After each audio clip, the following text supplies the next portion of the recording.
స్థానిక సంస్థల్ని కైవసం చేసుకోవడమే లక్ష్యంగా టీఆర్ఎస్ సరికొత్త వ్యూహాన్ని అమలుపరుస్తోంది.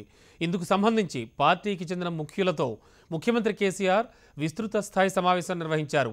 గెలిపించాల్సిన బాధ్యత మంత్రులపై పెట్టిన కేసీఆర్ 2 జెడ్పీ చైర్మన్ అభ్యర్థుల పేర్లను కూడా ప్రకటించారు. ముఖ్యమంత్రి కేసీఆర్ అధ్యక్షతన తెలంగాణ భవన్లో సుమారు 3 గంటల పాటు టీఆర్ఎస్ విస్తృత స్థాయి సమావేశం జరిగింది. జెడ్పీ ఎంపీటీసీ ఎన్నికల్లో అనుసరించాల్సిన వ్యూహంపైనే ప్రధానంగా చర్చించారు. 32 జెడ్పీటీసీలను కైవసం చేసుకోవడమే లక్ష్యంగా కేసీఆర్ దిశానిర్దేశం చేశారు. సమర్థులను అభ్యర్థులుగా పోటీకి దించాలని, గెలిపించవలసిన బాధ్యత మంత్రులదే అని కేసీఆర్ తేల్చి చెప్పారు. ఈ ఎన్నికల కోసం 32 జిల్లాలకు కోఆర్డినేటర్లను నియమించారు.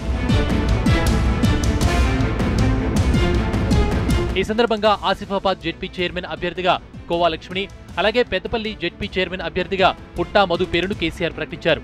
పార్లమెంట్ ఎన్నికల్లో 16 స్థానాలను టీఆర్ఎస్ కైవసం చేసుకుంటుందని సమావేశంలో ప్రకటించిన కేసీఆర్ గ్రామ స్థాయిలో పార్టీని 100% బలోపేతం చేయాలని పిలుపునిచ్చారు.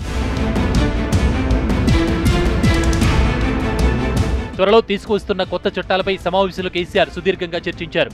రెవెన్యూ, మున్సిపల్ కొత్త చట్టాలపైన పార్టీ శ్రేణులకు అవగాహన కల్పించారు. రెవెన్యూ శాఖను పూర్తి స్థాయిలో ప్రక్షాళన చేస్తున్నామని, దీనిపై రెవెన్యూ ఉద్యోగులు ధర్నా చేసినా పట్టించుకోవద్దని స్పష్టం చేశారు. అలాగే జీహెచ్ఎంసీలు కూడా ప్రత్యేక చట్టం తెస్తున్నట్లుగా చెప్పిన కేసీఆర్ పాలనలో పూర్తి స్థాయి సంస్కరణలు తీసుకొస్తామన్నారు.